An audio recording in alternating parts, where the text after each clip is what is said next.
Yo, yo, yo, yo. Welcome to another episode of Empire Jeff TV. I am your host, Empire Jeff, coming to you on a Wednesday night live from Los Angeles, California. An exciting day in Los Angeles, California. A day that I have hoped for about 3 to 4 years now. I have brought this up when I first started doing shows. I had wished for this a couple years ago. Started talking about it on the regular. I never thought that it was going to happen this quickly, though. I didn't. And to be honest, I haven't even been fully all that engaged in basketball. I've been fully fledged, all bought in and dug in on baseball.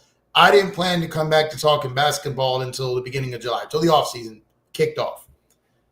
And wow, the Lakers surprised us a few months back with Luka Dončić. They surprise us again right now. Well, not Chris said that sound different. I'm having a problem with my mixer. Give me a second here, guys. Give me a second here. Let me see what's going on. Let me see what's going on. So I'm gonna go out and come back in. I apologize. Give me 1 second.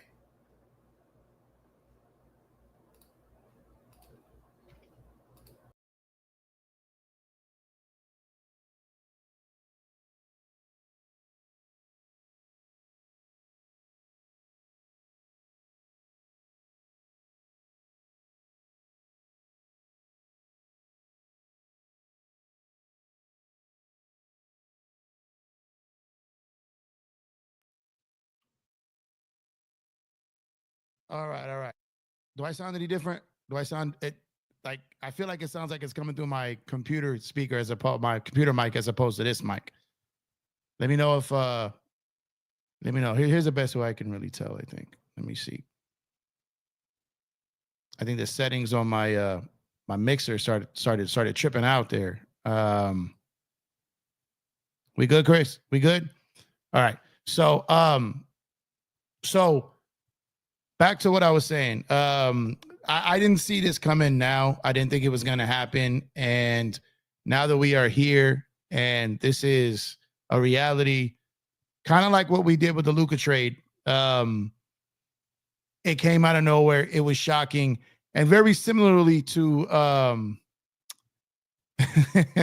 but I sound good now. I sound okay now, man. This mixer was tripping. When I went to go live, I heard the Dodger game in my headphones. I'm like, how is that happening? How is that happening? Like my mixer usually blocks that out, but I think my mixer is drunk off the Lakers situation here. But like I was saying, when the Luka trade happened, I remember saying, like, look, I think this is going to be more for next year than this year. I think it makes us better this year, but I think this is more for the future. Now, this deal, as it goes now, is kind of similar to that. I don't know how much it changes next year, but for the next 10 years, bro, it's not even close. It's not even in comparison. It's nowhere near. So at the end of the day, this deal not only changes the sport of basketball, this not only changes the city of Los Angeles, but this changes the entire sports landscape, the entire sports world. We were sitting here talking about the Dodgers having already overtaken. Speaking of Dodgers, I'm not going to lie. I'm trying to peep the end of this game over here. The Dodgers have already overtaken the Los Angeles Lakers as the team in Los Angeles. The Lakers have been the team, the staple, them dudes for forever. The Dodgers passed them up. And now the same group who brought that success to the Dodgers has purchased the Los Angeles Lakers, the controlling interest. And we're going to touch on a bunch of different things. We're going to touch on some tea leaves that were kind of left around for us to kind of see this coming, but no one thought it was possible, right? At least I didn't. Maybe I can't speak for everybody, but there was kind of little hints out there. And you're going to have Mark Walter, you're going to have his group. And what they're going to do for this Los Angeles Lakers organization, it's not about buying players. There's a salary cap. There's aprons. There's all this in the NBA. It's not as simple as baseball where you can just sun people with your bank account. It's a little bit different. So as a result of that, what you need in this type of environment, what you need in this climate, you don't have to spend the most. Look at the two teams in the NBA Finals right now. I mean, for those of you who are actually watching, when it comes to it, it's not about how much you spend. It's how smart you spend it. Now, there's plenty of Laker fans out there who just cannot stand Rob Pelinka, have been bashing Jeannie Buss for years, have been bashing everything under the sun. And for those people, I will tell you that this is something that still could go into next year with Pelinka still running things and Jeannie obviously still running things. But the Dodgers are first class in everything. And I'm talking about strength and conditioning. I'm talking about medical staff. I'm talking about clubhouse. I'm talking about everything from the scouts, the assistant coaches, extra coaches, everything about Edmund, everything about the Dodgers organization is first class and next level. They talk about it all the time on the margins and things they do. Everything they do, down to their minor league system, mimics their major league experience. The way they treat the families, Dodgers, the way they treat their families, the way everything goes, the way that they carry that first-class organization. Now, they get to bring that type of energy and experience to the Los Angeles Lakers. And this is exactly what this Laker team needs. This is exactly who this Laker team needs. This is exactly the type of pockets they need to make that organization, again, what it was. Jeanie still running the basketball side of things, I don't think is a bad thing. I'm talking about like the business side. Jeanie's always been very good at that. Very good at that. Where Jeanie kind of, where the rubber met the road there kind of was when Jeanie had to be the final say in basketball decisions on the court. That's not her strong point. That never was. That's not what her father intended her for. It's not what it was. But this, for a variety of reasons, gets to take care of the Buss family. We're going to talk about the trust and kind of the things that also, again, there's been a lot of things probably leading up to this. And this dates back to 2021 when Mark Walter and the Guggenheim Group bought the AEG shares. And in that deal, it was incredible because they got the first right of refusal. So if and when the Buss family decided it was time to sell, the Guggenheims were not going to be topped. They were not going to be outmatched. They weren't going to be outspent. Wasn't going to happen. It wasn't going to happen. And they decided to do it. And here we are. Here we are. There's no way that this team was going to slip through the cracks. Sorry, guys. I'm not going to watch the Dodger game too. There's no way that the Guggenheim Group was going to let this slip through their fingers. This is why they positioned themselves in 2021 to have that first right of refusal. They got it, and here it is. Mark Walter is now the majority owner of the Los Angeles Lakers and the Los Angeles Dodgers, and he's probably going to bring both those franchises to the top of value. They will probably surpass the Cowboys and Yankees. $10 billion.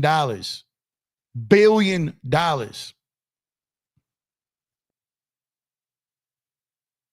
And I know there's been a lot of bashing of Jeanie over the years. Mine never went personal. It was always just, I know we can't compete in the future with this new wave of owners. It was never anti-Pelinka really for me. It was never really anti-Jeanie. It was just this mom and pop shop is not going to be able to compete with these Goliaths of industry and business. Wasn't going to happen. Oh, man, the Dodgers completely falling apart here. And as a result of that, here we are. Here we are. This is the first time, even with the Luka trade, this is the first time in probably a year that I could actually lock in and talk basketball and be happy about it. I'm not even tripping what that's going on with the Dodgers right now. I'm not. I'm just not. Because today the news is the Lakers, and it has been, and it will be. And as a result of that, man, we've been waiting for this. We've been wanting this. We've been needing this. So I don't expect a whole ton of things to happen off top. I do expect, them to try to go out there and get another star, right? Maybe they go into not worried about spending more of the money, maybe even at some point going in that second apron. But you can't just go in there unwisely, right? It's not just about let's just go throw money at players. Let's just get players. The Lakers may have to almost clear the deck outside of Luka. They might have to do that. They might have to bottom out. And one thing that this Dodger team will do is they will provide resources for the Lakers organization. Like I said, scouts, admins, all kinds of data people, analytic heavy. They're going to provide things to this organization that the Lakers have probably never had. Never had. And especially not in the last 5 to 10 years.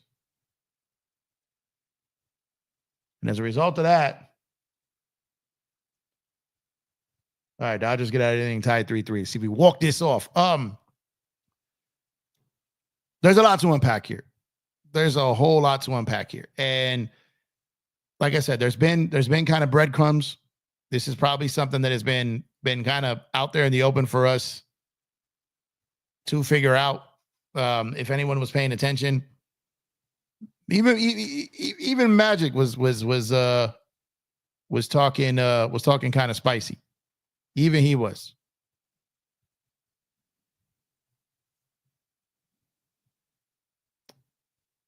I'm getting the text from people. I appreciate all y'all. Let me know my audio was. I don't know what happened with my mixer, man. I don't know what happened with my mixer. Appreciate y'all, man. I got a bunch of audio engineers in the chat. That's what's up. But man, this is. I mean, you're gonna have Shohei Ohtani being able to pitch free agents in basketball. I know that sounds crazy, but it's a real thing. He's gonna be the biggest star in Los Angeles for years to come, the biggest megastar. There's so many thoughts going through my head. There's so many thoughts. From the second this happened, I'm just sitting back thinking of the organizational structures. There's not a lot of people on these YouTube streets that know how both organizations function. There's not a lot of people on these YouTube streets that know both businesses of the sports. There's not a lot. There's not a lot. I'm not the only one. By far, I'm not the only one. But damn it, I'm up there. All right? So there's not a lot of people that can do both. And I've been dying for a reason to do both. I've been to the Lakers. Give me a reason. Give me a reason. Every time I try to leave the NBA coverage and focus on baseball, something happens. Luka, now Guggenheim. Every time that I try to just lock in on baseball and just get this whole season locked in on the Lakers. You know, I'm gonna take it back. I'm gonna take it back to a night in January. I don't know the date. It's the middle of the week, Wednesday, Thursday, I think. And I'm putting up. I'm outside. I'm sorry. This wasn't January. This was December. Excuse me. And I'm outside, and I'm with my brother-in-law, and I'm with one of my boys, and we're decorating out, putting up my Christmas lights, and we're playing the Miami Heat, and the Miami Heat just absolutely steamrolled and waxed the Lakers, waxed them, blew them out. It was embarrassing. At the time, I felt it was the worst loss of the year. And I remember the first thing I did after that loss was to go on to Twitter and do a post. And I tagged Magic Johnson. And I was like, I don't remember the verbiage. I got to find the tweet, whatever. And I was like, yo, Magic, you might want to forward that number to the acquisitions department of the Guggenheim Group to your sister. Give her that number. We need a rescue ASAP. No disrespect, but this ain't cutting it. This isn't the Lakers. It's not them anymore. Now they traded for Luka. They made some things happen. But I remember that being kind of the rock bottom of the season for me and thinking, yo, we can't be serious here. This can't be serious. And then, like I said, the Luka trade happens. Now this happens.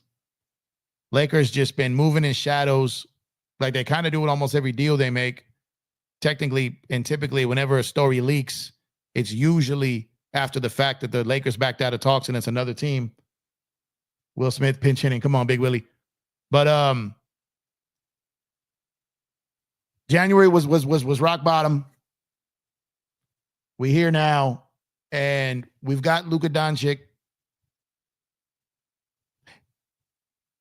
and Mark Walter owns the Los Angeles Lakers. And this feels almost.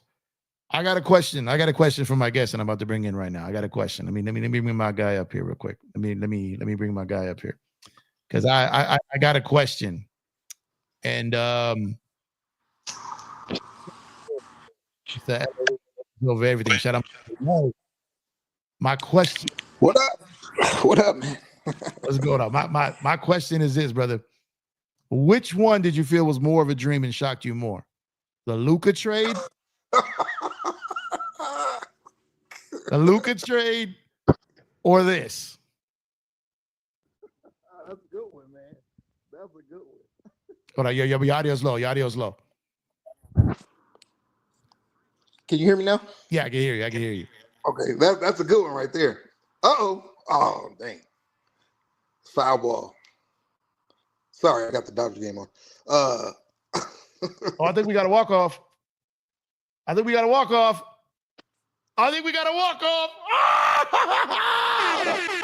It went foul.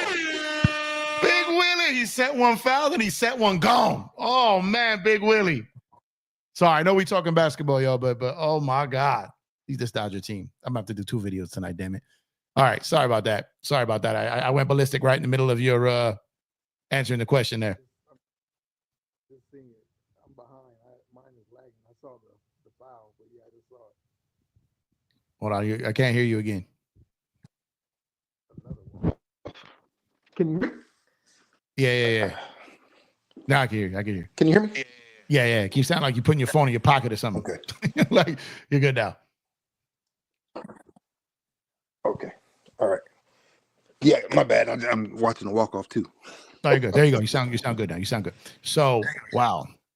Okay. So which one kind of had you more on the lines of? Oh man. They're both shocking. I think they are, but I think this is man. I think I have to say the Luka trade. That was not on my radar at all. For the simple fact that it was a trade. Like had it been like, a few years from now, free agency, I could see that. But that came out of nowhere, completely out of nowhere. This did as well, but I think this was destined to happen eventually. Now it happening so soon, that's the shocker of it, right? But yeah, they're both wild, man. And I guess the Luka thing, with that happening, it kind of opens that door for anything's possible. Yeah. So the fact that this was second, this follow that, it's like wow. But it's insane, man. It's insane. We've been talking about it all day. We've both been shocked, but this is crazy. I think they're both incredible. I think they're both huge moves. I think Luka.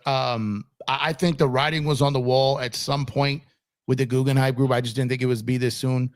Oddly enough, I did a video a couple months before the Luka trade, thinking that the Luka acquisition was possibly on the table, but not this year, right?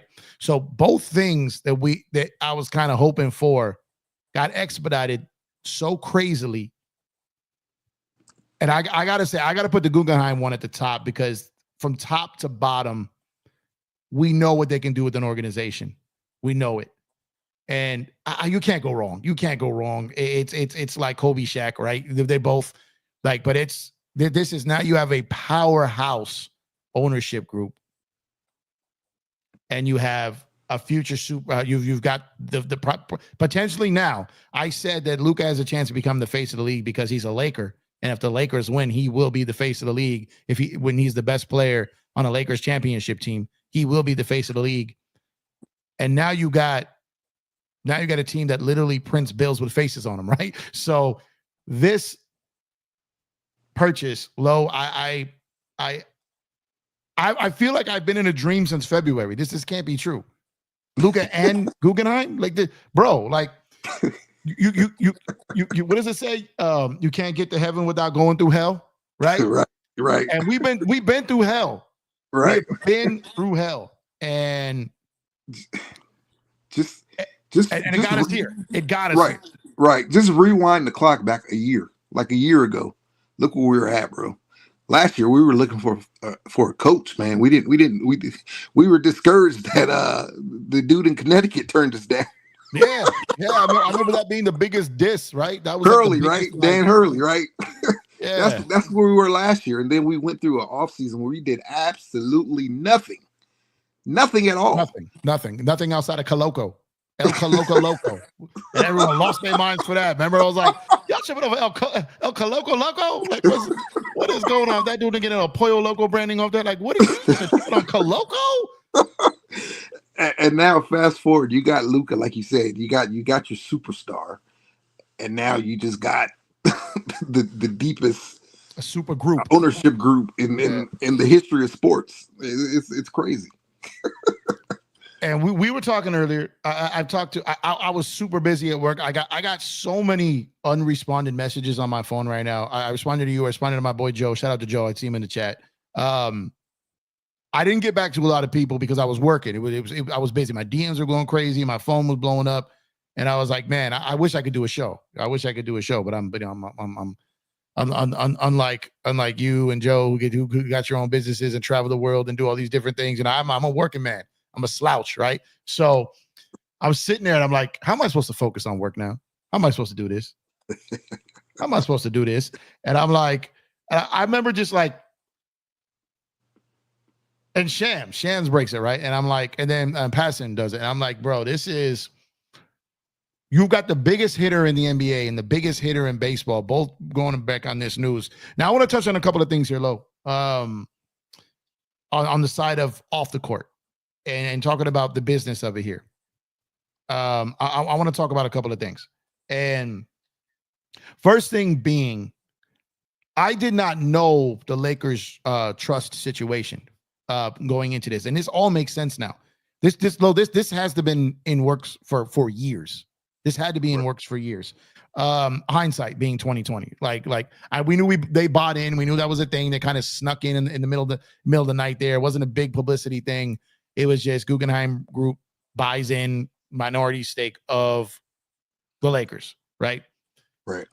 So that's kind of the start of it. Kind of layering there, they build the trust, they build the relationship. Apparently, from something I read earlier today, again, I was ripping and running. I think it was Ramona Shelburne said that over the course of about 10 years, Mark and Jeannie had developed a bond and a connection. Yeah.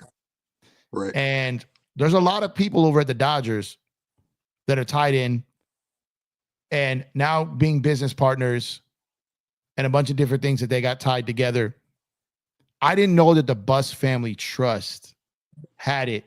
So if one of the kids pass, there's nothing to be left for the children, grandchildren. There's no legacy. No legacy. Right. That alone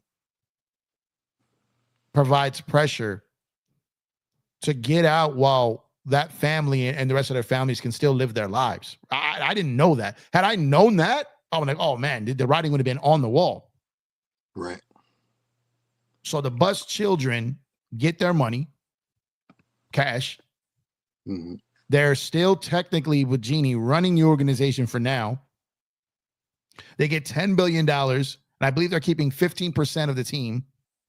Mm-hmm. So they still have future equity, and that's important, Lo. Sorry, this is long. I'm gonna let you talk for a bit after this. I think that Jeannie's gonna hold on until the new TV deal comes in. And damn it, when is that? I think it's 2030, 2031, something like that. And I think when that new deal comes in, I think she cashes it all out. That's interesting. You might be right. I mean, we'll see, but I just think that's kind of the writing on the wall. That's a last grab. And oddly enough, that we're 5-6 years away from that. That 15% share they have now will probably be worth $1 billion. Actually, that TV deal is it's 11 years from now. It's an 11-year deal. It was 11 years, $76 billion. Originally, the new one, the new one they just signed. Oh, the new one, but there's probably I think there's an opt out though. I know 2030, 2031 is burned in my brain for some reason. Mm-hmm. Yeah, I don't know. I just know the new one that they signed. It was an 11-year deal. I know they re-signed the arena through 2040, something like that, right? When they re-signed with the crypto.com, right? When they did that, they extended the deal there, right? On the naming rights. Yeah. That one renewed the lease. But I'm gonna find where I had that. But I'm fairly certain that in 2031 they can get out of the deal for TV or renegotiate or something. So with that being said, with the situation being with the family and the Buss children not being able to pass that down to their children and grandchildren or whoever they choose to, that applies. We always say you don't really see action until there's a deadline. So this was kind of, I think most of the Buss children, especially the ones that are like, most of them are in their 60s, right? So this is, these circumstances in a vacuum make absolute sense that this was coming. Right. I am an idiot and didn't see this coming right now. Like, right. I thought, no way, this is years down the road. They'll chip away, they'll get to 49% being Guggenheim, and eventually it'll happen. But I figured it was at least another 10 years. Yeah, they came in 2021. That's when he came in as a minority owner. So, and then we talked about also earlier, we talked about how Mark Cuban, right? Yeah. We know how close Jeannie and Cuban are. And what he did, he sold his. And then the help me with the name, the Boston guy with the tequila brand. I think it's a Wick Grossman. Yeah, we know their Grossman. Yeah, we know their relationship. So, and we also know how tight of a circle Jeannie has, right? She's a very tight knit person, if you will. So she's definitely been having conversations with him. So if you look at that, okay, you see Cuban do it, then you see him do it. This was eventually coming. Yeah, she was gonna follow suit eventually, and like you said, the way the trust is set up, they had to cash in while they could. Yeah, that is, and the more I think about it, so the Cuban situation in Dallas is slightly different to the one with the Lakers and Jeannie. Refresh my memory, I could be wrong here, but as far as I believe, Cuban sold outright. He didn't own any percentage of the team when he sold, right? He sold it all, and then was able to remain basically the governor or the governor. Final he stayed final as the governor. Basketball decisions, and then they ended up taking that away at the end of the year, right? So I think because of that, I think people are thinking that's going to be the case with Jeannie. But from what I saw today, I think there's language or there's some type of guarantee that she's still going to be the governor in the face for some years to come. Did I get that information right? I think that's correct. She's going to remain governor for the. They say for the next few years. I don't know exactly the numerical number on that, but yeah, that's in the deal. Okay, yeah. So I think that's a little different than what Mark Cuban's situation was, because Mark Cuban was kind of verbal. Yeah, you can still do this. And then he couldn't, right? Because obviously they wanted to trade Luka, and there was no way that Cuban was going to do that. So they probably got him up out of there. And from what Mark, he kept minority ownership. I think he kept like 25%, like 25%, somewhere around there. Sold it all. No, he just sold a majority stake. So that's crazy. That sale was only for $3.5 billion. only. Now, is it one of those ones where? Okay, I'm sorry. Like I said, I have not had my ear to the basketball streets for a minute. I definitely have to get back on track here, right? And I intend to. But for some reason, I thought it was one of those deals like year over year he lost, like either lost, like it chipped away, like it was a phase out type of thing. From what I understood that one, and maybe I just had that wrong. But I think that there is language from what I read today that there's language that Jeannie gets to stay on that. That they can't. She's going to stay as the right. She's going to stay as the governor, and I think this would Walter wants it. He didn't push back on that at all, because like you said, they have a strong relationship. Yeah. So I'm fine with this. I love this. For Jeannie also, like, and let's give Jeannie her credit. She won the title. After her pops. She landed LeBron James, say what you want about him coming here for different reasons or whatever. She still landed him because she could have easily messed that up. So she landed him. She did the AD trade. And then you turn around and win a championship during one of the hardest periods in the history of championships, right? You won that title. And then you do the Luka thing. And, again, that fell in your lap or whatever. But she did her thing. So I know we got frustrated with her a lot, but it's not her fault that, she wasn't a billionaire. Yeah, she didn't inherit like billions of dollars along with the team. She didn't inherit a bunch of operating capital. Right. So the moves she made, she kind of had to make those moves, right? She couldn't go deep into the luxury tax. She couldn't be a second apron team or any of that because Well, that didn't exist really back then, but Yeah, for the most of her tenure, it didn't exist. Yeah. right. So, but she did what she did. She did what she could do, and she delivered a title. So we're forever grateful for that. And I like the fact that she's going to remain there for for a few years or whatever. So Yeah. So it's for me, it's never been an anti-Genie thing. For me, it's always been about she shouldn't be the final decision in basketball decisions. And I think that is going to change. I think that's going to change. What I've always said is I want this. This is what I want. I've always felt that I felt Rob is a good GM. I don't feel he's a good president of basketball operations. I don't feel he's the right final basketball decision before Genie. I don't feel that's it. I feel he's a good day-to-day guy. He knows the cap inside and out. Like I know I'm probably gonna get pushback on that because a lot of the couch GMs, right, with their trade machines think they're better. But I think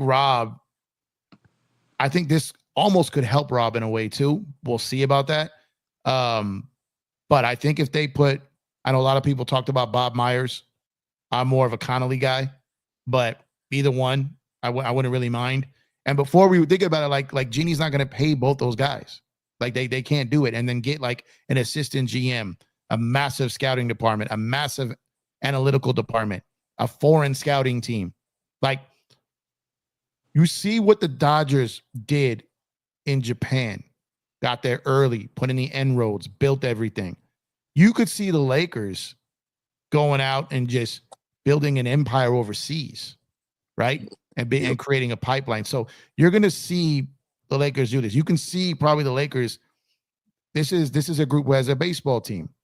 Now maybe they're the Lakers G League team. Maybe they get, you know what I mean? Like there's a bunch of different things that I really like that they're going to be able to do. So if you slide in a Connolly or a Myers, I'm one of those guys that thinks that Myers gets a little too much credit for that Golden State situation because he didn't really build it.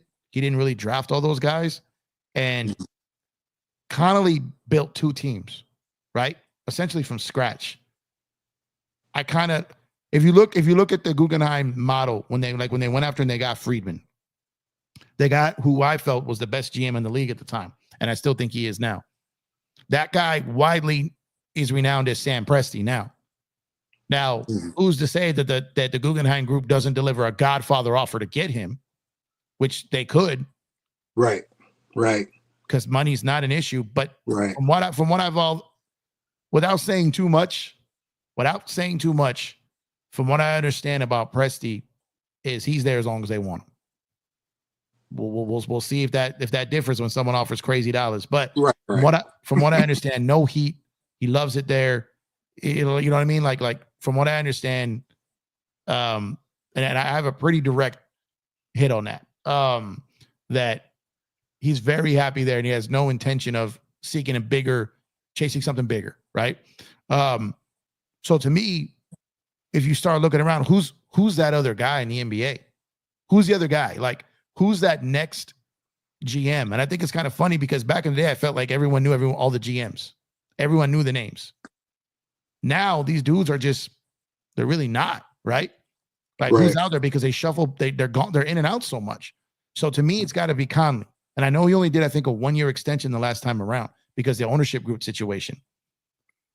So Conley, and if you look around the league, to me, one of the best GMs or presidents in the league, the two best, at least top 3 or 4 to me, is Presti and oh my God, I'm drawing a blank. But Boston, Brad Stevens.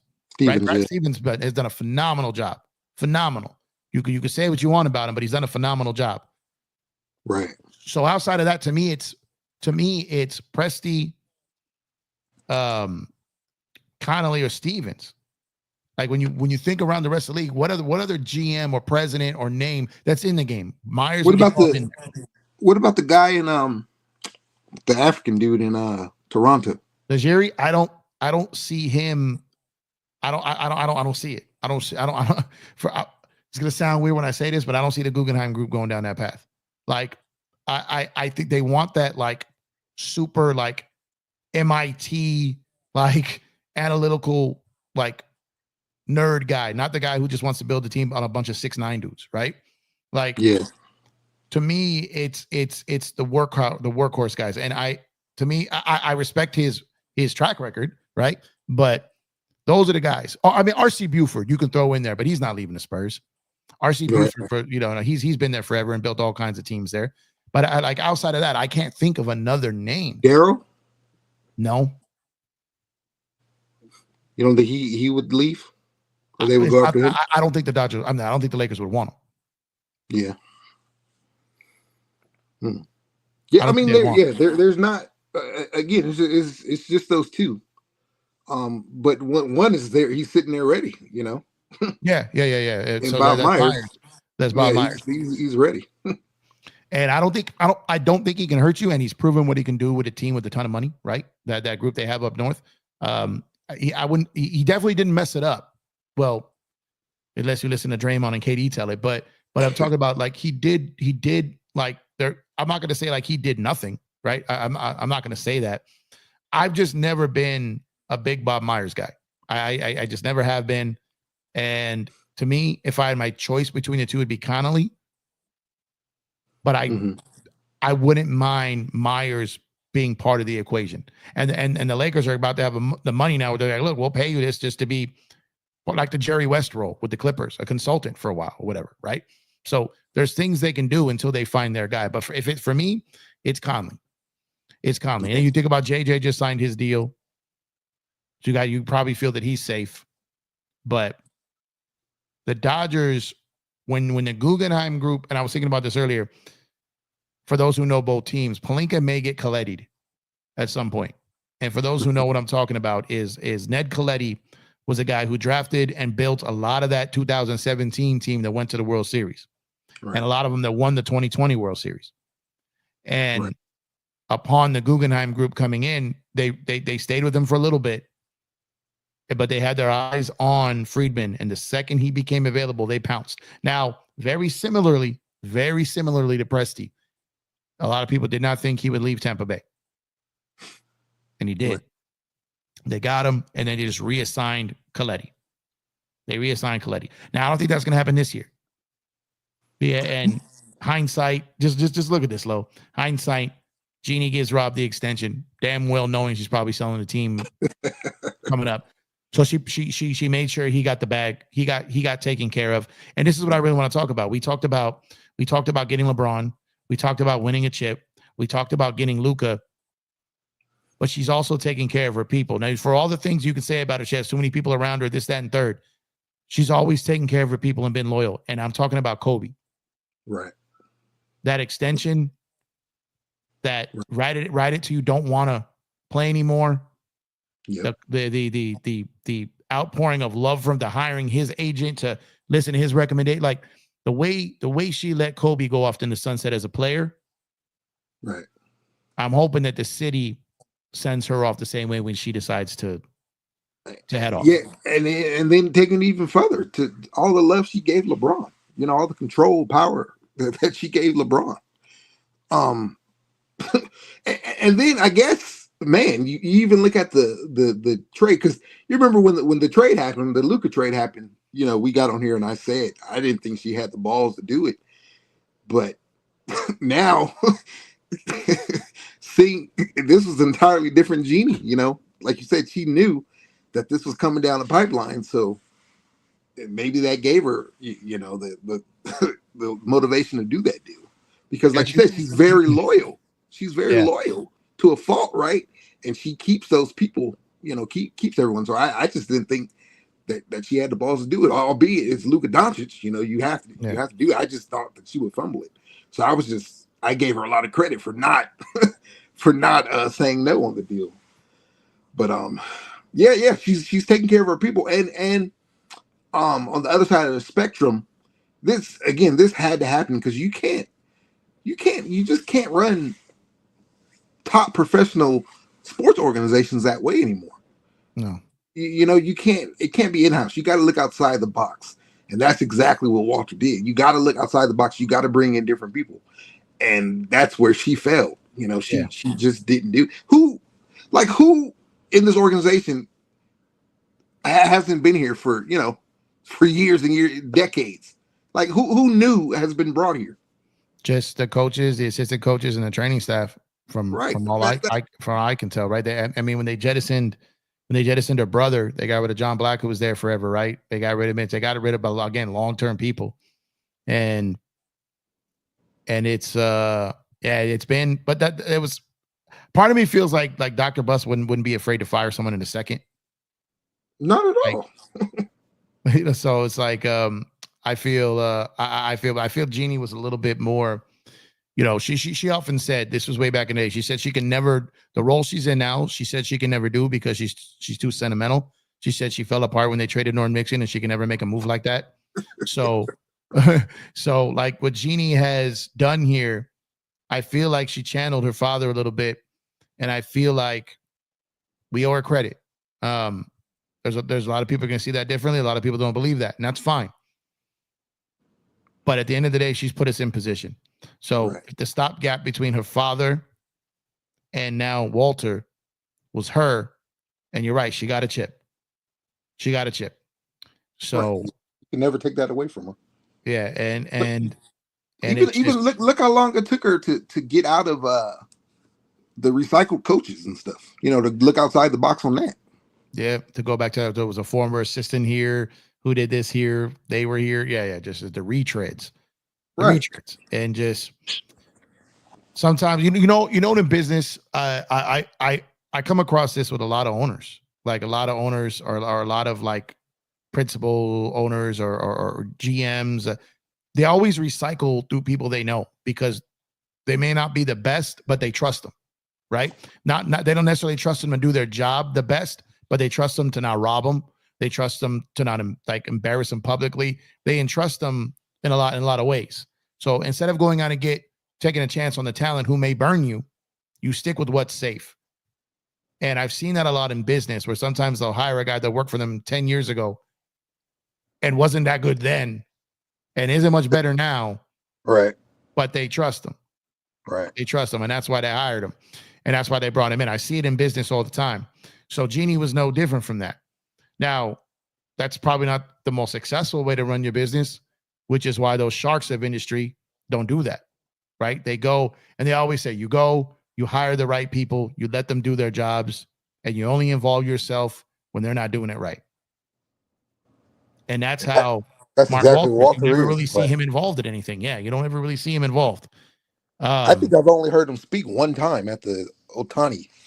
Yeah, he stays out of the spotlight. He works behind the scenes like Jeannie. Right. They said that was a big comparison between the two. Is Mark loved how much she stayed out of it and wasn't trying to be the spotlight, wasn't trying to be a Jerry Jones. You have a top 5 valued franchise in the world, and you never once made it about you. She still talked about Dr. Bus, the Lakers, the family business. She never, ever made it about her. Right. Very true. Yeah. You love that. Yeah. Love that about her. Yeah. So it's so Jeannie was kind of like that. Right. So, but those kind of things that came out, I think she'll be around for a little bit. I don't know about Pelinka. This is all just happening today. Right. What I'm excited about is, I've often said that I have more baseball inside than I do basketball, right? So it's kind of cool because maybe I'm hoping I'll be able to get a little bit more insight on some things now. But how do you think this affects next season, Lo? Because I don't think it's going to be just some type of like boom. Yeah, you know what I mean? Yeah, and that's what people have to understand. Like this isn't the MLB. The MLB doesn't have a cap. There's no salary cap, so you can go out and offer $700 million to Shohei Ohtani, right? You just can't do that in the NBA because it's a cap league, so there's so many rules and restrictions on it. So moving into this summer, they're still very limited to what they can do. It's not like, he can come and cut a check and, go get Giannis, let's give Giannis whatever he wants. You can't do that. So I'm of the belief that LeBron is going to opt in, and this is it. This is going to be his final ride. So this aligns perfectly because next summer, now you can really build around Luka. You're going to have all that. You're going to have free book. You're going to have a lot of space. So that's when I think that's when we'll really see this. Cap smoothing, new TV deal, the TV deal kicks in. What's wrong with me? TV deal kicks Right. in. Right. 2026 has always been on the calendar for anyone. Right. Yeah. Right? Yeah. So, but this summer though, you're still limited. You still only got the taxpayer MLE. You still only got expiring contracts, and that's pretty much it, right? So you got it. You're gonna have to, still do your trade to go address the center spot, and do whatever else you can do.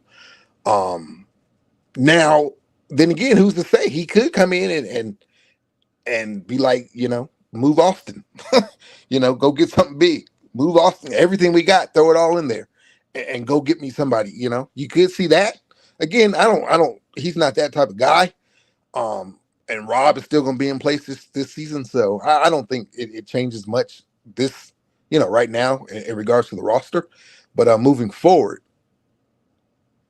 depending on who else he puts in there, if Rob is out, I think we could see some changes as early as next season. Next summer. Yeah, and I was thinking earlier, one of the first things that came to my mind. And I was just like, my mathematical nerd mind goes weird places, and I'm immediately thinking, oh my God, the Lakers are about to be paying their luxury tax, their second apron money, whatever it is, with the interest that the Dodgers are making while holding on to Shohei's deferred money. Wow. But it's a real thing. It's a real thing. Wow. Right? That's true. And I went back and looked it up just to confirm. I think you could defer like $25 million, but it's still in your books. It's still on the cap sheet. But I think that for NBA, yeah, NBA. I went back and looked at it. But is that only on amnesty or? I don't think that could be at the front end of a contract. I don't think you can sign a contract with 25% deferred. Okay. That's not wrong. It's still in the book. What I saw, I just saw that part of it. It's still in the books, and I think you can defer an amnesty, or you can defer like a buyout. You can defer, but I don't believe you can sign like. Yeah. Okay. Yeah, I've seen that. We've seen that multiple times. Yeah. I don't think you can do like Lo, I'm gonna sign you to $100 million and 25 of that mil I'm gonna defer. I don't believe you. Right. You can't do that. Yeah. Okay. Yeah. It was a buyout because the Lakers did it. You remember they were paying who was that? We were paying. Dang. Yeah, dang, all them years. That money just came off the book. So what that is, that's a stretch provision, right? So the release and stretch. So what you can do that. So, but yeah, I'm thinking around like, man, they're putting aside $70 million a year. That's crazy, bro. In an escrow account, gaining interest on it to when they have to do talk about next level. Year. Yeah, you got to put that in to that escrow account within a year of the deal, after the deal that he's played that year, right? So that's 10 years. This is $680 million of deferred money. That's next level. And they're reinvesting that money.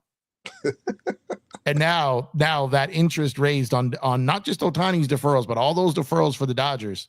So I also saw something else. Again, if you went back and you looked at all this, you can reverse engineer this and see this all coming. Right. Also earlier this year, Walter went and did like a round of fundraising. Earlier, I saw this. It was public, but I didn't think anything of it until I saw the number today. Hey, you know what he raised? What was it? $10 billion. But very well could be coincidence, but he raised $10 billion in funding. That's crazy. Into the fund. That's insane. Exactly what he spent on the Lakers. That's insane.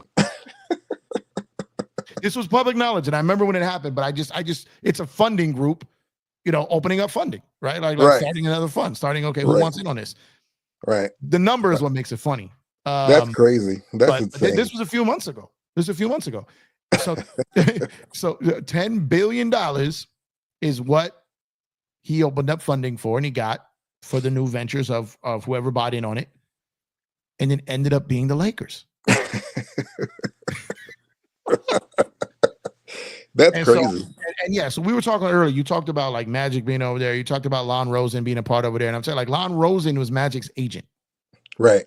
So like it was so long ago that people don't correlate that. They just know him as working with him on his businesses and stuff. But he was Magic's agent. When you look at the decision and you look at the documentary and all that stuff, it's Lon Rosen and all that. So Lon Rosen was Magic's agent. And when Magic went to go help run the Lakers with when they got him and Pelinka, Rosen turned him down to go. He stayed with the Dodgers. Now that it's all under one roof, but Lon Rosen isn't like a guy that you're gonna.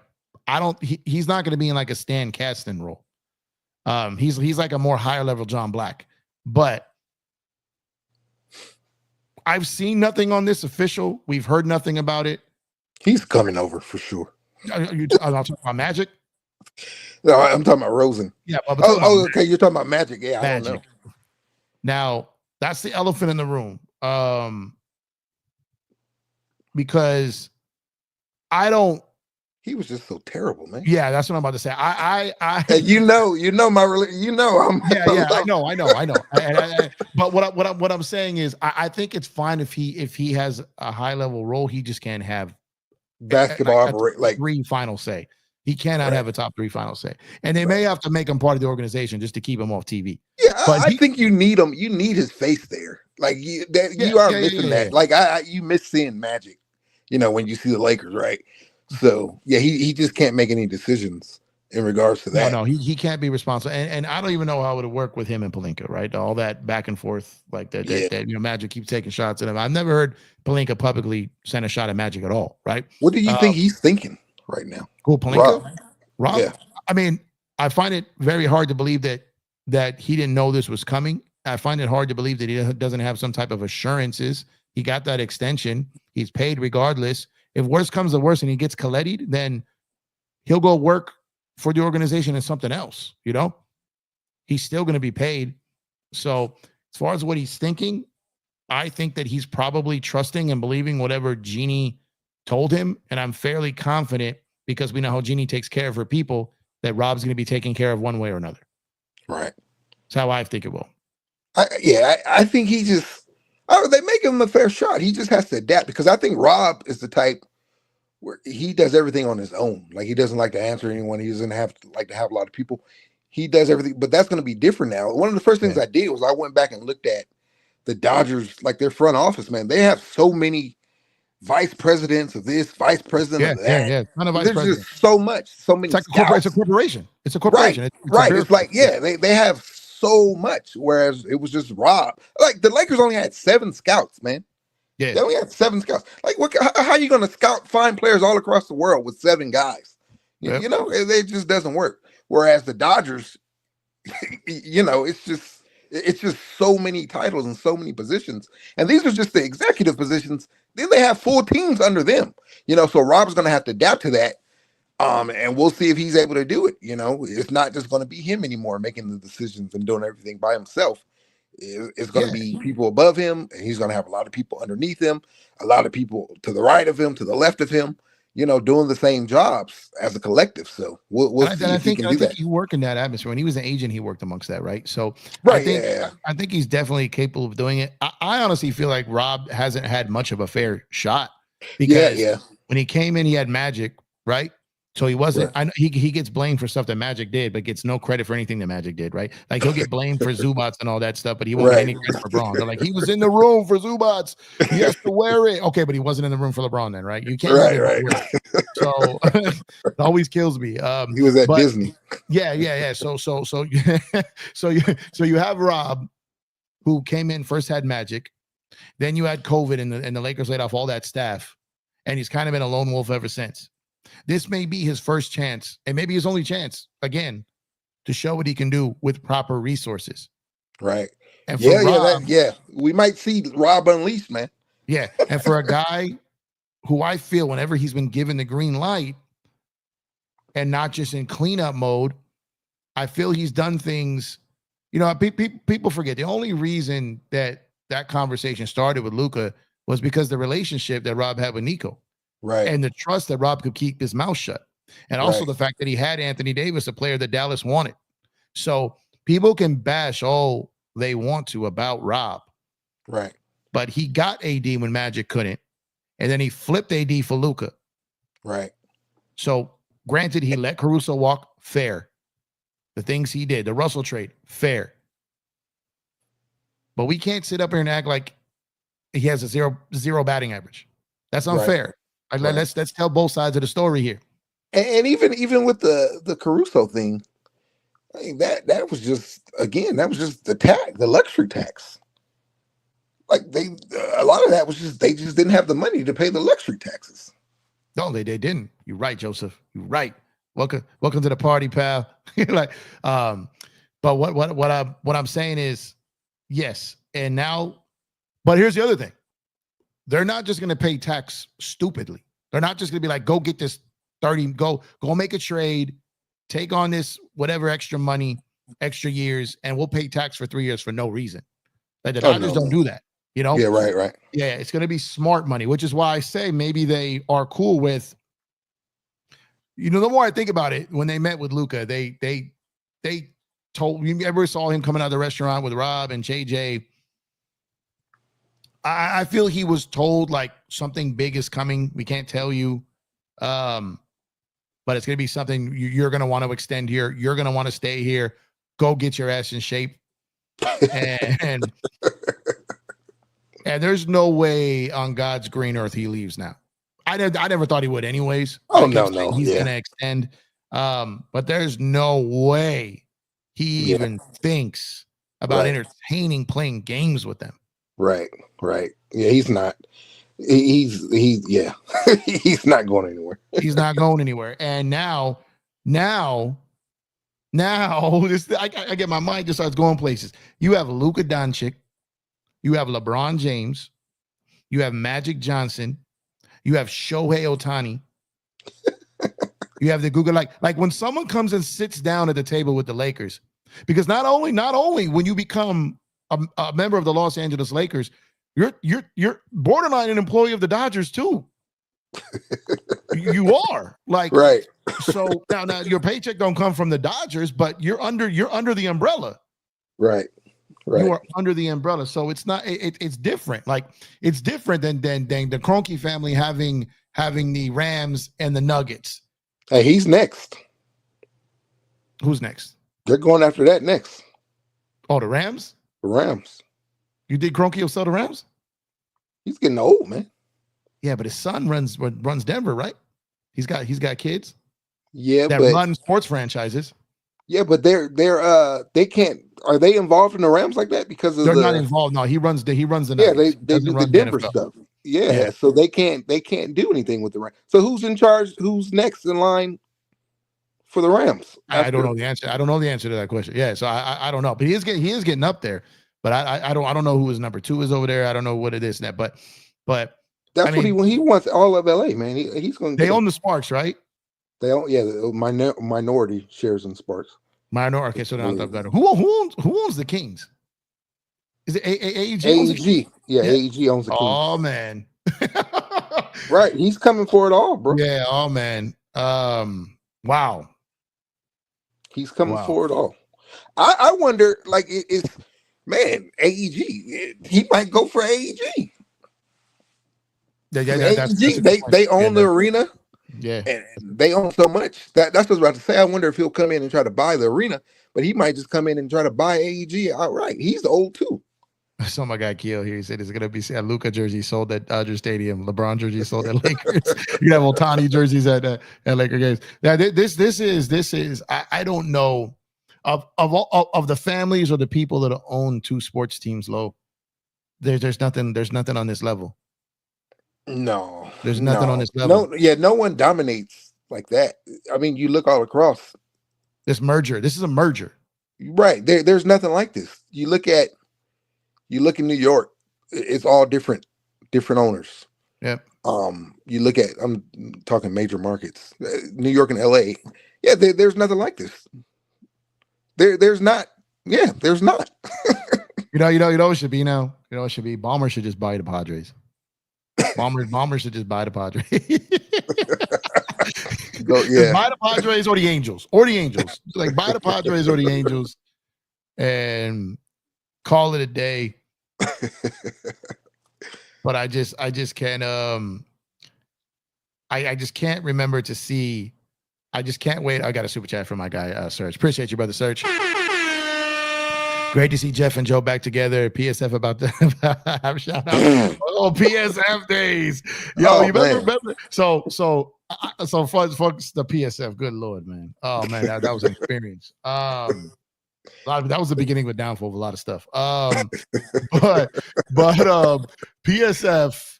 Are they still around? I don't know. I don't know. I don't have the app on my phone. But the funniest part about it is, I remember one of our first shows, Search accidentally canceled. That app was so buggy, right? So Search accidentally, it wasn't his fault. It was not Search's fault. I did it too. But the worst part is, remember when I canceled your show? You guys were on? What, we were on, weren't we? Weren't we live? Huh? What happened? Weren't we live? Yeah, you were live. So what I'm saying is, well, how do you set up a platform?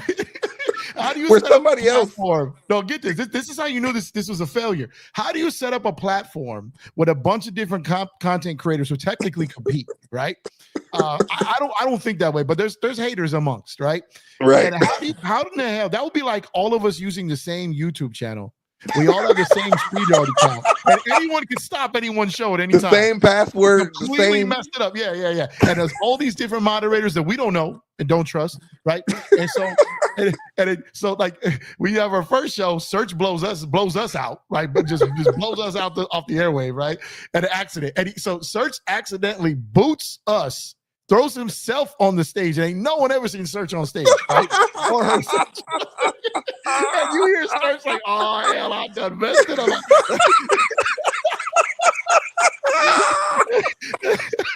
And Search just searched and destroyed our show, boots us, throws himself live on stage. You'll never see this again. Oh my God! Right? And then cancels the show, shuts it down, and deletes the recording. Just pulls the damn ripcord, right? and so that you guys have your show, and I'm getting, because I'm in the app watching your show, but again, because I'm a creator on that channel, I have full access. And back then, I'm an Android guy, not an iPhone guy. The Android app was so buggy that whatever button on your screen you pushed wasn't the button you were pushing. Right. Like it would say join stage, but really you're pushing and so you guys in the middle. Matter of fact, it was like a close game in the fourth, and I booted. And we're all looking like we're backstage, it, we're texting each other. What happened? What just happened? What you did? You got Jeff. I Jeffed it up, most definitely, right? And I'm like, I felt so bad, bro. I think I apologized to all y'all 50 times, bro. I felt so bad because there's dudes who would do that on purpose, right? And I'm oh man, I cannot rope myself in that. I felt so bad. But searches was funny, bro. I remember that, bro. I just remember we're like, oh man, and we didn't even go back in. We're like, yes, we had a reason to be out of it. And I was just like, because it was a blowout game. It was all kinds of things going wrong. And Search just called it in, just raided the party on himself. And then your guys' it sucked because it was a close game and it was down to the wire, and I just pulled the pin, and I was just like, damn it, man. I think y'all even had Kareem on there too. And I'm like, you guys got Kareem in there? There's no way in hell he's gonna figure out how to get back in there. Yeah, literally, I literally had to fly to New York to get him in. Yeah. I told Kareem, you need man, Kareem, you need help getting, but man, I messed up, huh? Oh man. If he went sleep. I felt so bad about that, man. But yeah, good shout out to the good old PSF days, man. PSF, man. Oh man, that was a quite what the a time to be alive. What a time to be alive, man. Hey, that summed up where we were at as the Lakers nation, man. As a team. Yeah. I forgot about that, man. That was epic, bro. That was epic. And yeah, it's good. It's good to be back. Look, you know what, man? I've been. I was actually talking to Joe earlier today, and Joe's like, every time you say you're about to pull out and be done with basketball, something like this happens. Keep saying it, right? And I'm like, I reached a weird place in my life where I'll never lose the love for basketball, but I lost the drive to want to cover it. I lost the drive to One, because I feel like the basketball community in a lot of ways, it becomes so toxic. The GOAT debate, the back and forth on nonsense, just breaking down stats that don't matter, empty stats, just ripping people down, tearing people apart, bigging up this player to tear down this player. No, not really breaking down the game, just looking at stats. Anyone can go there and read those on the screen, right? Go into every channel, it's the same show. Like it got to a point where I was just like, I don't want to do this, you know? I tried, I didn't want to quit. And it's like, I didn't quit. I just took a hiatus, but I'm one of these though, you know, I've talked about this all the time. And I talk to Joe about it all the time too. I can't sit down and press record if I'm not feeling it. Right. I can't do a throwaway show. I know a lot of people doing this, no shade, because they're giving the people what they want. They're consistent. They do that. There's no shade. I'm not bashing anything. It just don't work for me. If I don't feel it, you already know I'm the same way. I can't. I got too much going on, bro. I'm not about to take time away for something that's important to me if I don't even feel like I want to do it. You know what I mean? So, it's I just you know what? I've been doing baseball for a good year now, a little over a year now, and that there's no toxicity in it. It's non-toxic. You had a little rush in the beginning, the bandwagon, like Laker fan crossover to Dodger fans who try to bring that toxic talk into baseball, and you can't do it because you can't just read stats in baseball. You'll get booted out the room. Couple of clout streamers tried to cover the sport for clout, just doesn't work. You can't fake the funk in baseball. You can't do it. Basketball you can very easily. So that's why I couldn't do it. So something like this, I'm excited again, and I'm excited to collaborate with people again, man, because like it's just I haven't really been on any show, done anything. Lakers Fast Break, Joe, like outside of that, like, bro, the same thing happened to you that happened to me. So that's how I know. So you and I are like, you'll just like, you'll randomly do like 2 shows in a row and you'll take like 2 weeks off. You're like, I don't got time. Don't feel it. And what happens is like, I don't even get notifications when you post or go live until you did the other day. Like, I didn't even know you were still doing videos. Well, all that is, those videos are just, the replays of Bleacher Report. No, I get it, but you still get a notification when video comes, right? So my own mama don't get my notifications. It's probably because of that reason. Like I'm so random, one video every few months. And so I've been looking for Joe. Joe kind of dragged me out the mud and got me back into like you know panels of talking with people and stuff. So shout out to him. I got to eat you on a show with Joe. Joe's great. I think you'll appreciate his crossover knowledge. He's smart. You know, like you'll like talking sports with him. You're both Steeler fans too, oddly enough, which I don't know if I want to share that screen, but no, but you know what I mean. I learned my lesson the first time around, and now that I'm doing this, pick things more wisely, right? And the NBA side of it just it burned me out, and I think it was because the first year of content creation, I just did too much, PSF, YouTube, all these other things, and I just got consumed with it. It was just too much, and I wasn't ready to be that guy yet. Like I've got a lot going on, but enough about me. The PSF thing threw me off, took me down the lane. That was epic. Right. So I'm reading something here about when the Celtics, the guy did that. With the Celtics, he had the same thing in his deal where he remained governor for 3 years. Yeah, I saw that. And it phases out. So I felt like that was verbally with Cuban, but then they just booted him. Yeah, whatever that was supposed to be, it wasn't. And I think that's why Wick and Jeannie got a guarantee. Right. But I don't think Jeannie would have to with Mark, but I get why Wick did. You know what I mean? So there was also, it was very similar to Minnesota, right? And Glenn Taylor tried to back out at the end, right? Oh, yeah. And then it went to arbitration. And then there was one with, there was another one where it was kind of a phase out. Obviously not the Clippers. I want to say Utah. I think when Utah was sold, I think there was a little bit of a phase out. Phoenix was no phase out because he got booted, right? He had that scandal. Yeah, so but I maybe I'm wrong with Utah, but this happens. There's kind of a phase out, and Guggenheim's already done this with former owners with the Dodgers, right? Like they did with McCourt, they gave him the parking lot, right? Yeah. So they're not now. Granted, it's a totally different situation with Jeannie. That was just his. He wasn't going to do it without that, right? So But yeah, so we've seen this before. And I'm not opposed to having Jeannie there if she's got the resources, because she can go back to working on the Laker brand and not the on the court. And that's where she's best at. She was never intended to be in this role. You get someone in there with Rob, like you said, you get like a whole staff and department. You remember the time, you know, when I was done, I think I text you when I was done, when I was like, that's it. When it comes to this team, I have no expectations. Do you remember this? What was it? Do you remember this? It was the night of the draft. And I saw their table set up. Do you remember how upset I was with the tech? They were using the tech and the court. And remember, and I was like, this it can't happen. You it was so much stuff, and you remember they were like leaking the press conferences. Yeah. All the stuff I noticed. I was so upset with their cable management at their Costco table for the NBA draft. And I was like, bro, bro, that's wild, man. You can't have a Costco table and like the phone holders that we low. No, I know what it was. Remember the game we went to and they gave out those little phone holders? That's what you were using. Yeah, I was like, no, you got giveaways? That's what it was. I'm like, y'all got giveaways? This is the NBA draft. Bro, I wanted to bust my head on the wall. Oh, man. I still got that thing around here somewhere. I got to find it. I got it around here somewhere.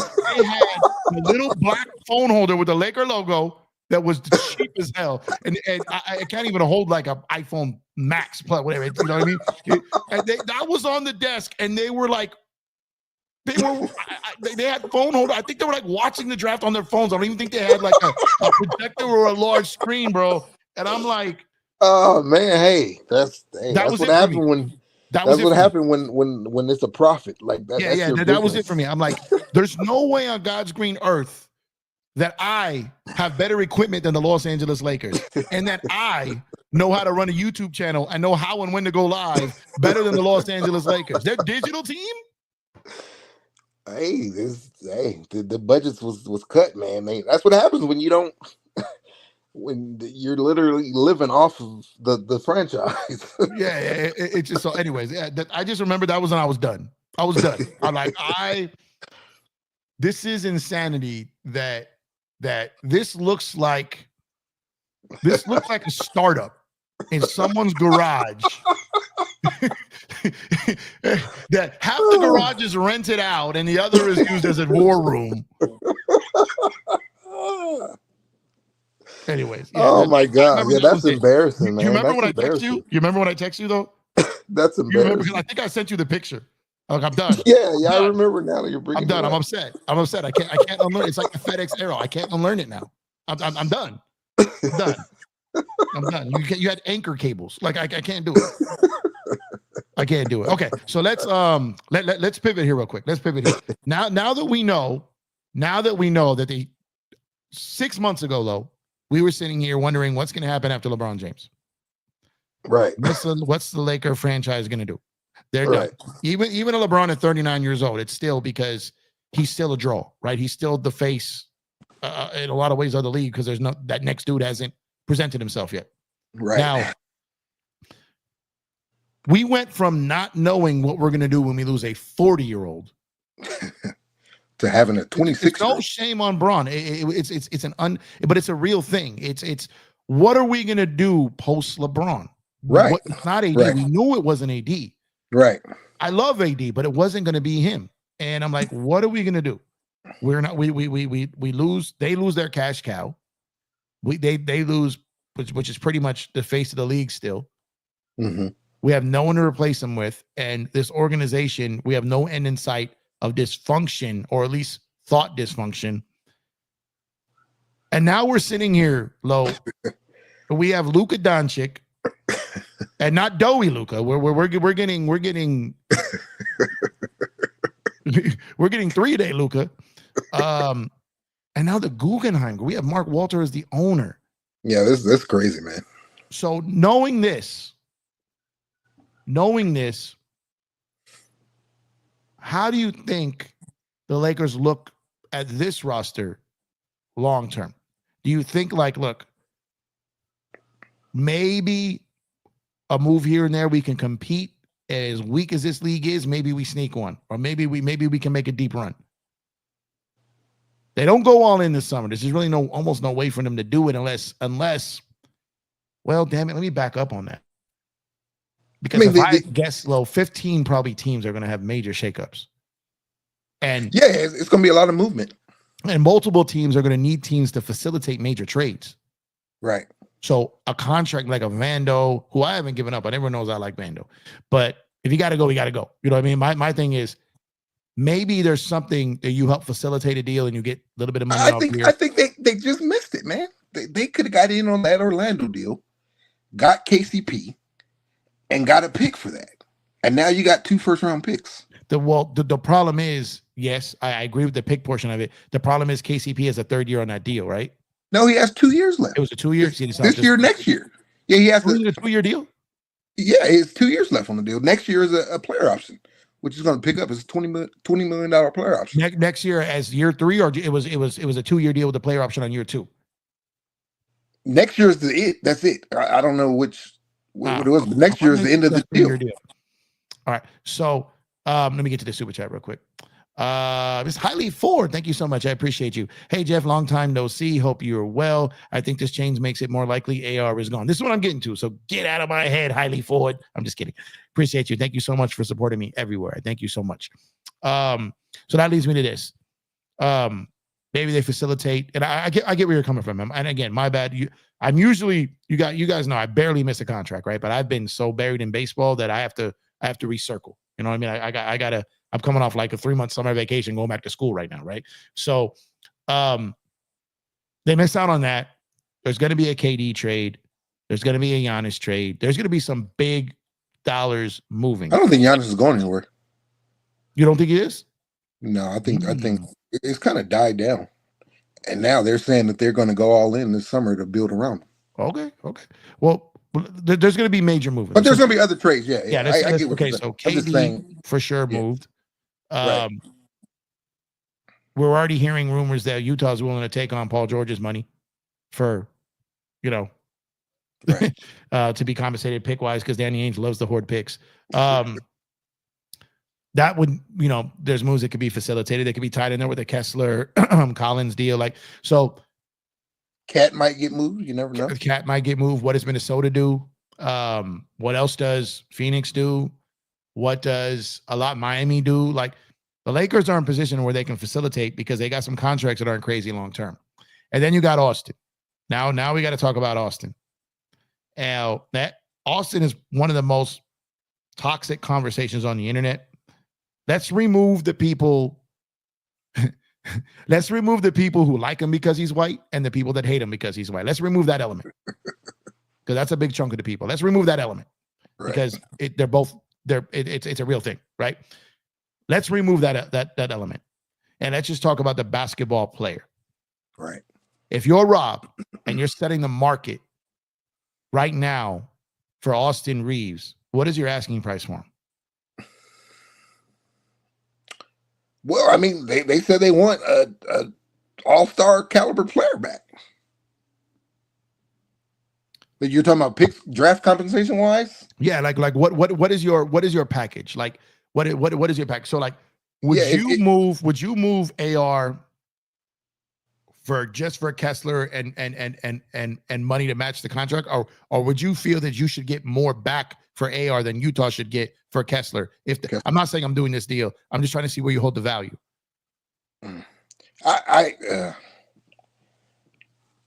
In that specific deal, I don't know. I don't know if I would. Well, yeah, I think I would do it. I would move him. No, but would you feel that you give a pick to Utah along with AR, or would you want to pick back from Utah for Austin for Kessler? And I think you have to give a pick because of his contract. There's no guarantee with his contract. There's no guarantee that he'll stay there. So which one? Austin.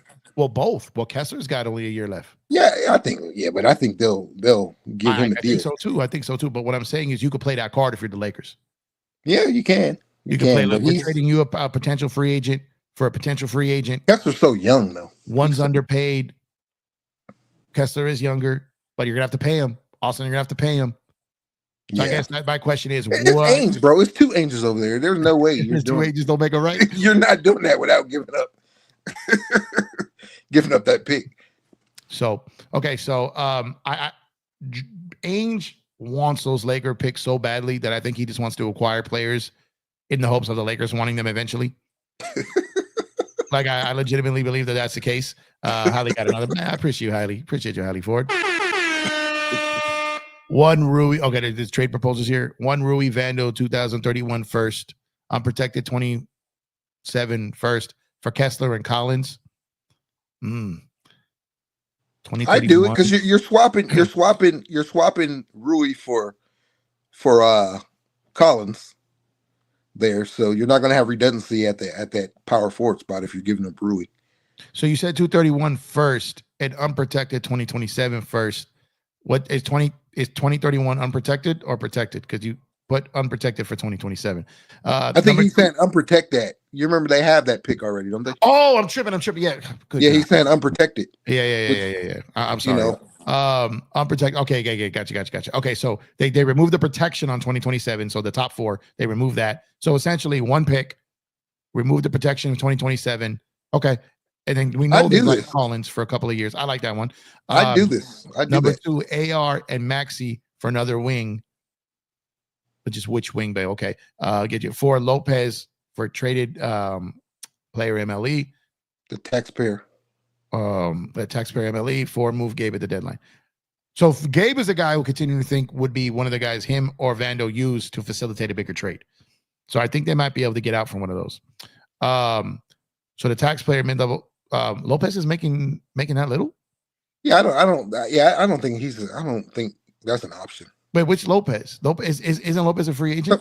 Brooke Lopez, yeah, he's a free agent. I don't think you're gonna be able to get him for that. For the TPLE. So get him for like the $5 million. Yeah, I don't think you're gonna be able to do that. I think someone's gonna, because we're transitioning back to bigs. Bigs are important. I'm just tripping out of how much of a hot mess I am about basketball right now. Like 2 days I'll be fine. But like language I could speak in my sleep, but like is driving me nuts right now. Yeah, the taxpayer. Yeah, tax rate. Yeah, gotcha. 5.7. Ainge wants draft capital for sure. If you're getting Kessler though, I want a different type of center. If you're getting Kessler, I don't want Lopez. I know Lopez is a stretch, but I'd rather have that vertical guy. He's so old. Yeah, like Capella. Yeah, the perfect combination would have been someone like an Adams and a vertical guy. That would have been perfect. Right, but, you need versatility at that. Yeah, you can't play one way. You got to be versatile. That's kind of like something I would have liked. Like that combination of the chest to chest big along with the rim runner, the shot blocker, right. Roller, See, if you land Kessler, then I think you go out and get Capella instead, and you kind of get that a little bit. You get that versatility. He's a free agent, all right. Yeah, he's a free agent. He's a free agent. But he the taxpayer. I mean, what's he coming off of $22 million a year? Yeah, but he lost his job. I don't think he's a full MLE guy. I don't think anyone's going to offer him that. But he might be somewhere between the two. Yeah. Yes. If someone has more money. So it could be one of those things, though. It could be one of those things, though, where we see where one of those guys wait for the the money's going to dry up. Yeah, and then all of a sudden, so it's either or. They better take they better take that taxpayer before they got to take the minimum, right? Right. So look at Christian Wood, like there's guys that they're an example of this, and so that's why a lot of those guys jump on that money out the gate. That's why the Lakers lost Schroeder so quick, is because he couldn't wait to see what happened, what they did with that money. And by the time they came back to him, he's like, I pretty much committed here. And then they snuck in and got Gabe early before Miami could circle back to him. So that's what happens. You got to come out the gate at like what they used to call it, 12:01, but it's 6:01 on June 30th now, right? You have that extra period. You got to come out at that moment and make that offer, because if you don't get your MLE guy, they might be gone, because what happens is you have the guys offered out the gate, and then you got the teams who don't use it. So that's going to happen, right? So yeah, so it's very interesting to see. But my thing, the more I think about it, moving Austin. Wait, before you get to that, hold that. I have a question. So you know how now with the new thing, you could incorporate the you can MLE trade in a trade. you Can you do trade- that with the taxpayer too? You can. You know how you can put the full Yeah, MLE, that 14 million. Let me can- check my CBA breakdown here. 1 second here. From what I 'Cause I know remember, you could do it. The only one you couldn't do it on.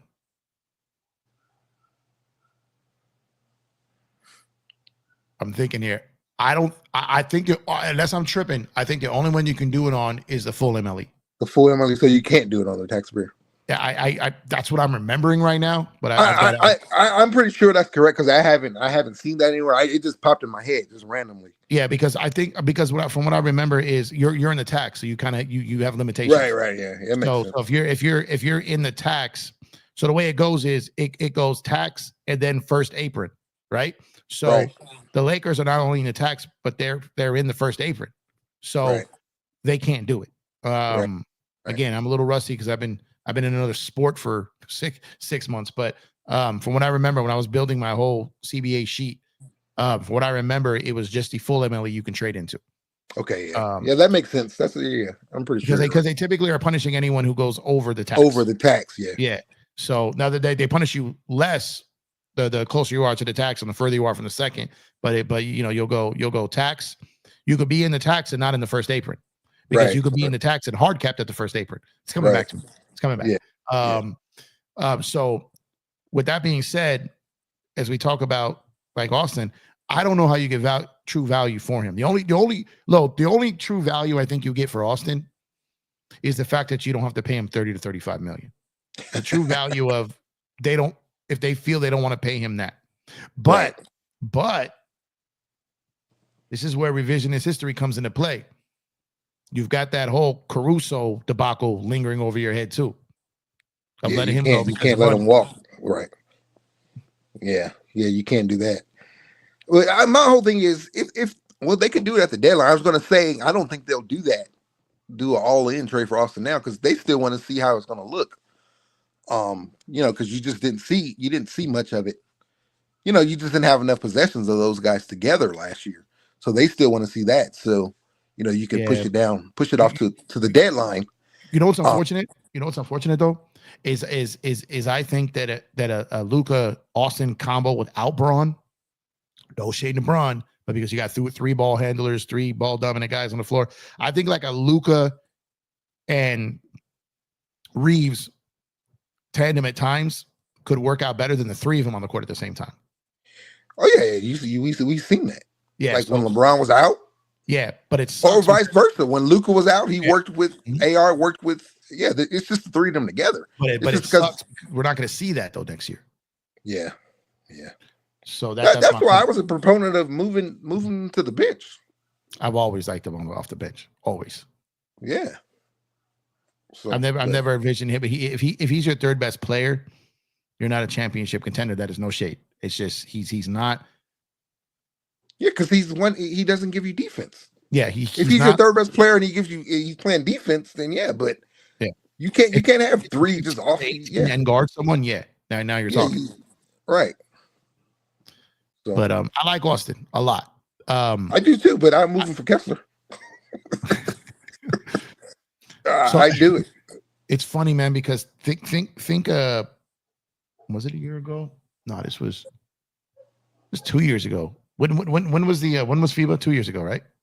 Because the Olympics were last year. FIBA was the year before. You remember when they came out of there? Austin was like the third best player on the Olympics, and Kessler was like played off the floor, and his market was way down. Right. What a difference, Right. What a difference it is now. And I don't even think we've even seen how good Kessler is because Utah, they've been tanking so much.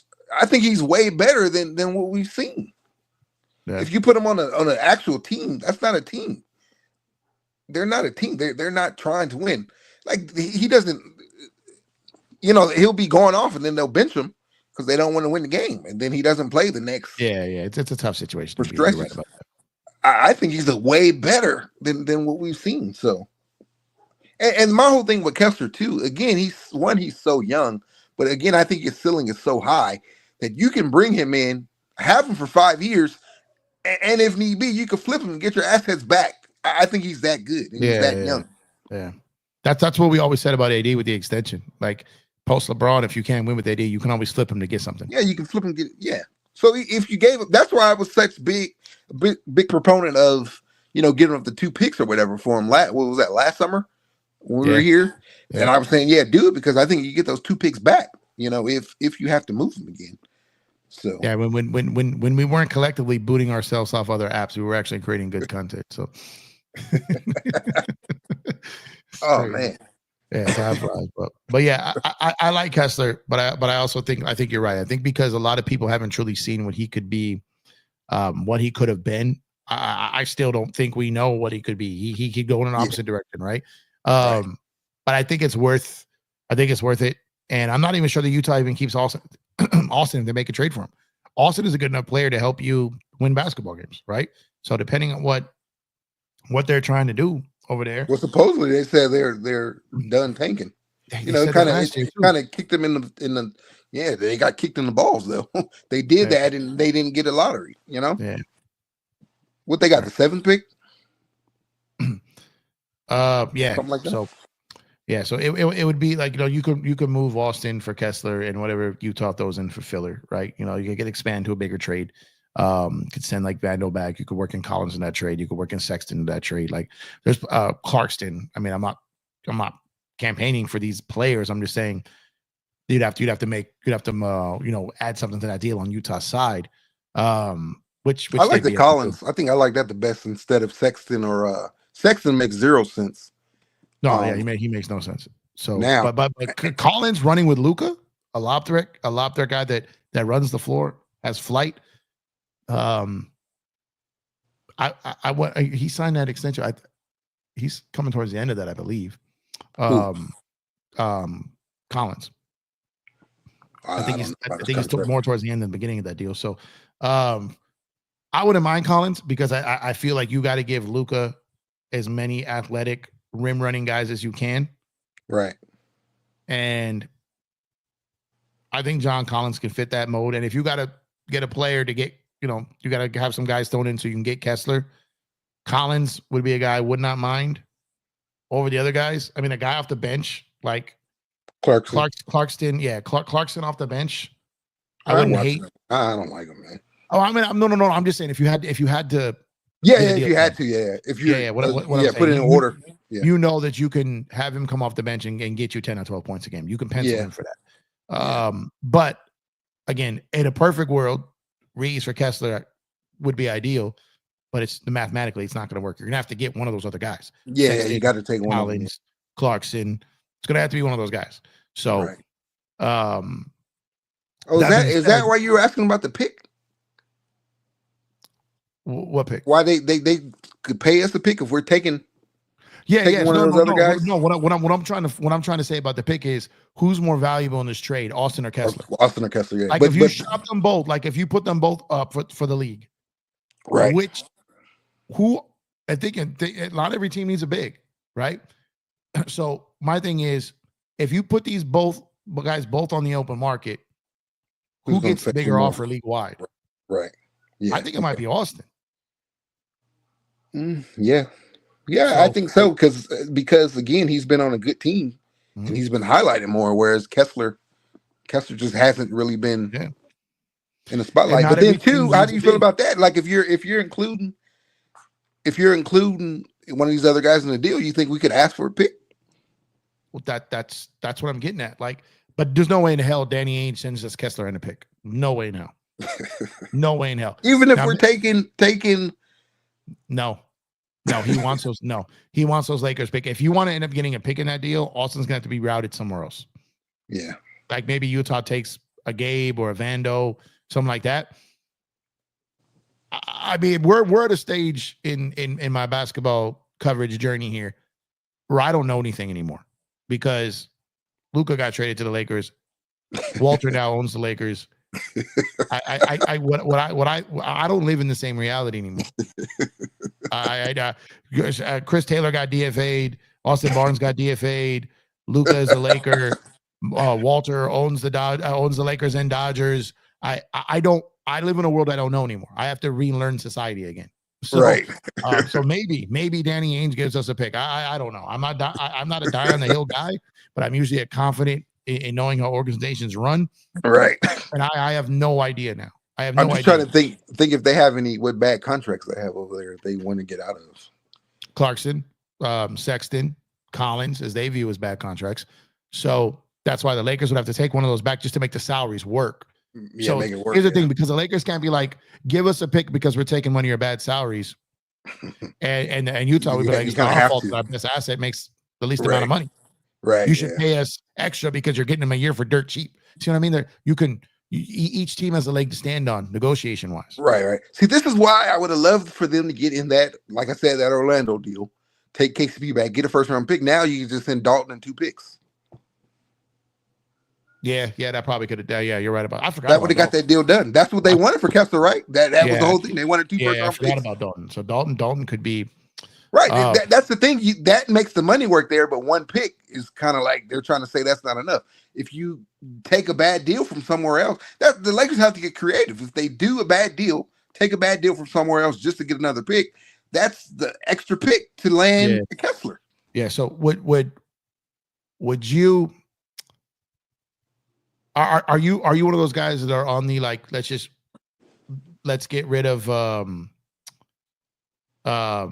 Connect, or are you like, no, I think this kid could be a stud, we need to try to make something up? I would love to keep him, but I'm being realistic. You're not going to improve the team by you can't keep him. No, Bob, what's your confidence level in him? Like what do you think I believe in him. If he's given time, especially in that system, I think he could thrive in that system. JJ just went away from him. And I get it defensively and all that, but the Lakers struggled off the bench. They couldn't score points off the bench. I think he can solve that problem. I think he would have did it last year. And now you're going to have another summer. He's going to develop a little bit more. I think he could have a breakout season off the bench for them this year. I just understood why he couldn't play him anywhere near the playoffs with his life. You couldn't have a Luka, Austin, and Connect. Yeah, I get that. Yeah, but after that, after the whole traded him away and brought him back, I lost hope in him then, because that's a lot for a rookie to deal with. Yeah, his mind wasn't going to be right. No way, no how. Right. But when we landed him, I was like, okay, yeah, I believe in him. But now it's just I think you just have to move him to improve the team. Especially you don't think mentally he can come back. If you think that trade or that failed trade of moving him put him in a position where he's never going to buy in there again, then you got to move him. You got to move him. And then JJ didn't play him. Yeah. I mean, that was the right decision, but still. Yeah, I think this is basically what Lowe's talking about highly. Is that you almost might have to move him to be competitive, because I don't think he's going to take a leap enough for next year. You might be able to get a pretty solid player that a team is looking to move off from just to because they're wiping their decks. We've been hearing that we may see the most activity of any NBA offseason this summer. I expect the Lakers to be involved in that, either facilitating or getting guys. Right. So Connect, Austin, Vando, Gabe. Vando, that's going to be tricky, man. Not necessarily. That's a lot of money left on that deal. But it's really not, though. When you look at what the mid level is going to go up to, he's making less than mid level now. You know what I mean? I again, if you're gonna, with contracts moving, you need fillers. He's in filler territory. Right. He's not 18 mil. He's not. But you're gonna have to attach. You're gonna have to. You don't think you're gonna have to attach something to that? Not necessarily. Not if you're taking something back. Like I said, if you're using it to match money, to get to a bigger deal. You know what I mean? So that's what I'm saying. There's every team at some point is gonna have filler. You don't trade 4 for 4 and get all 4 guys you love. You know what I mean? You make the math work, and that's what filler contracts are for. And to be honest with you, this is one of the good things that Rob has done. That Gabe deal is below mid level. It's right on the edge, but it's below. Vando's below. So he set those trades up perfect for filler. For that. Yeah, perfect for filler. So now it doesn't mean that it's going to happen, but if you need to make a deal and you're 11, 12 million away, are you looking to make a deal with a team that's under the cap? Because here's the thing, Lo, the salary floor has to be spent prior to the start of the season. So now when you got a team that's maybe 15, 20 million away from the floor, all right, give us Gabe. Final year, give us Gabe. Just give him to us. Right. Just give him to us. Right. Now you're gone. Now Gabe's gone. Right. Now you're sitting here making a deal and you got a team again that's not maybe at the floor, but it's got cap space. And then you're gonna make a deal and you're like, look, you're gonna get Vando, he's gonna fill this in. You can bounce him, or he'll bounce around the league in other filler moves. And you can do that. Like you can do that. So if he was 15 to 18 mil, it would be a problem. But because it's sub full mid-level and that number's going up, Vando, Gabe, guys like that can be used in filler. Right. Yeah. That's fillers, yeah. But not, yeah, I was thinking more so. No one's gonna call and be like, give us Vando. Right. That's what I was thinking. I was thinking more so than that. Not right now. Not right now. Moving him in that regard, he's a negative. He's a net negative right contract. now. But do you think that he could? Do you think that he could? I mean, last year he couldn't really practice, right? Because both of his legs, his feet. He had surgery on both feet, whatever you call it. Do you think that he can take the jump where he can actually help us? Yeah. So I'm a healthy Vando when used correctly in his spots. I am a believer of. I just, like I said, I've seen a ton of players like that when used correctly are very effective. The Lakers have only in stretches used him correctly.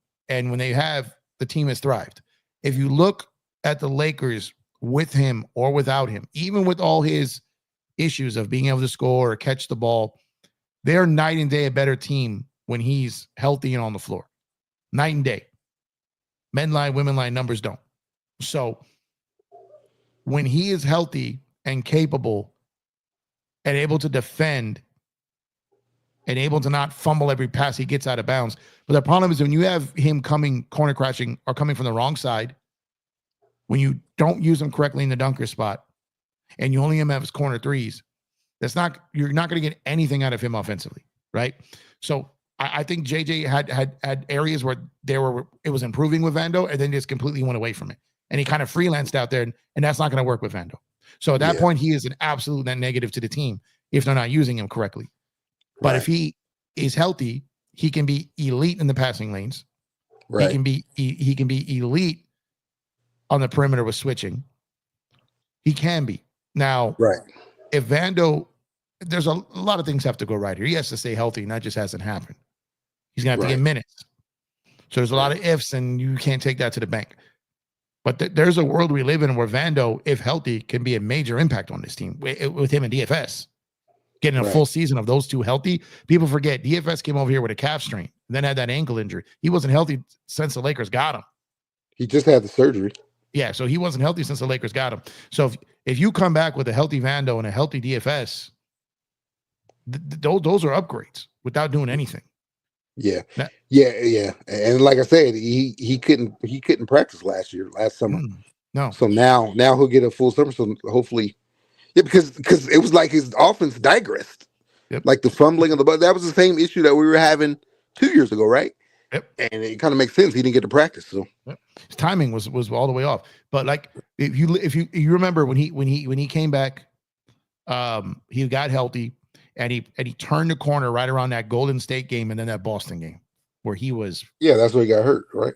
Yeah, he got hurt in the Boston game. The year before that, in that Dallas game where he also got hurt.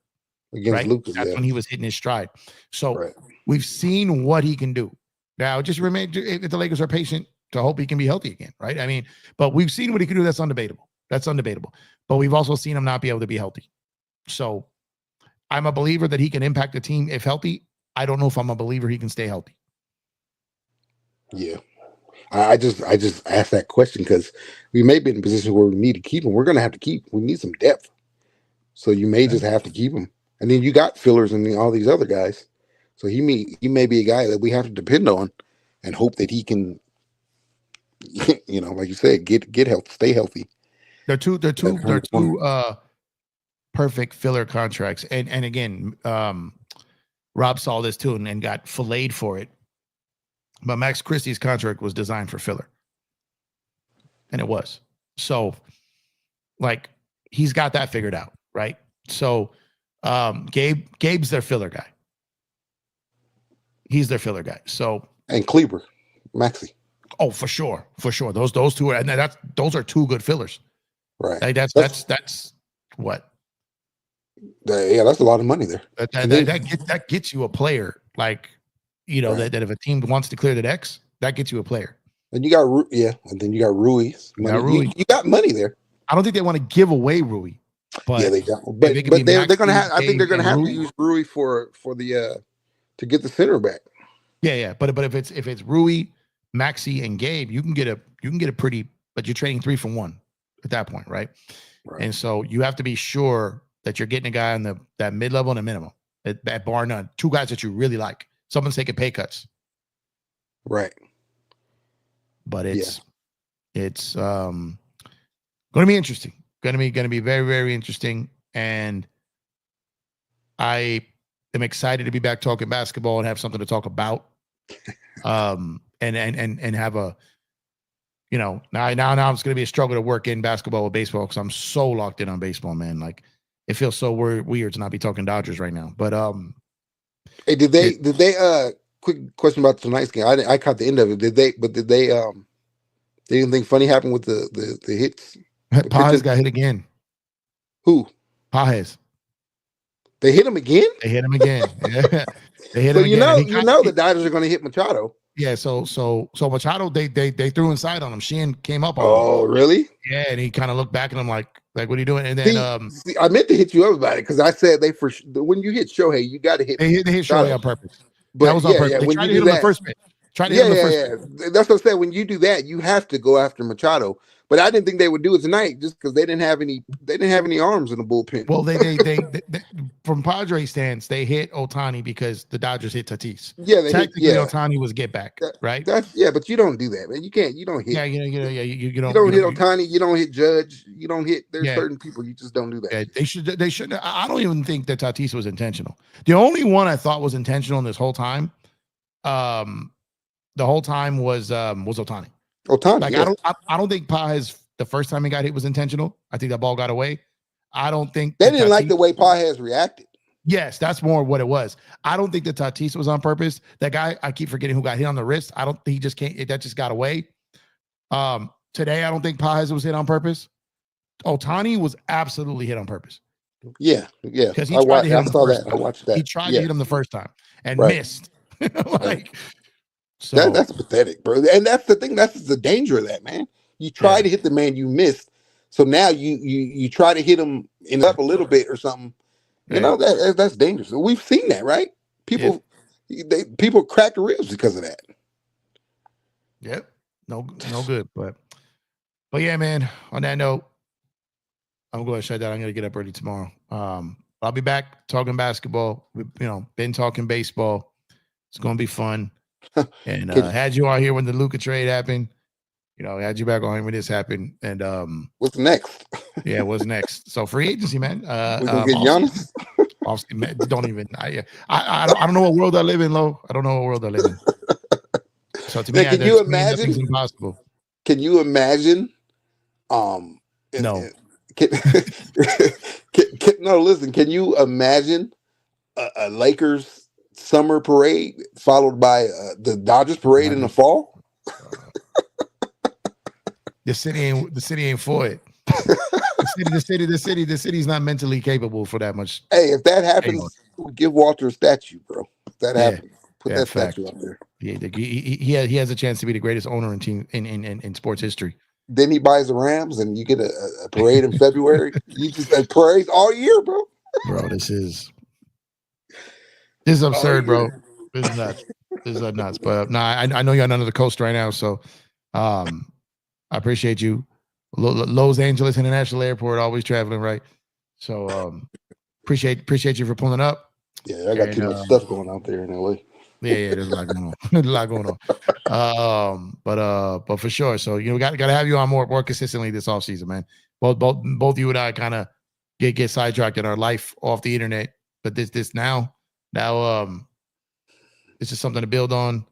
They're gonna make sure to bring us back, bro. They keep doing stuff. Yeah. They like, I don't have time for y'all, man. What? Yeah, man. So it's gonna be fun. But I appreciate you pulling up. And I know I woke you up. so appreciate you pulling up, and definitely want you to come back soon. Yes, sir. Appreciate it. So I'll be catching you guys. So on that note, guys, I'm gonna go ahead and shut it down. Appreciate y'all. I'm sorry for the absence for as long as I've been on basketball and support. I appreciate all the support on baseball. Twitter rocked out tonight, man. We had at one point over 300 people in the building on Twitter.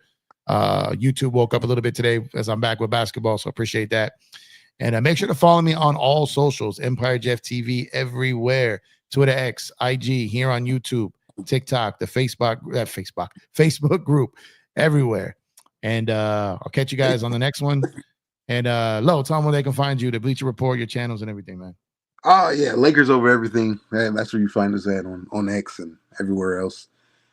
And yeah, we are on Bleacher Report every Tuesday and Thursday. So we're on there tomorrow, man. You'll hear much more of the same tomorrow. Obviously. So Bleacher Low. So I appreciate y'all. Thank y'all for tuning in. Y'all stay safe. Enjoy the rest of your night and the rest of your week. And man, oh man, the Lakers have new ownership, the same ownership as the Dodgers. It's about to get stupid around here, man. So appreciate y'all.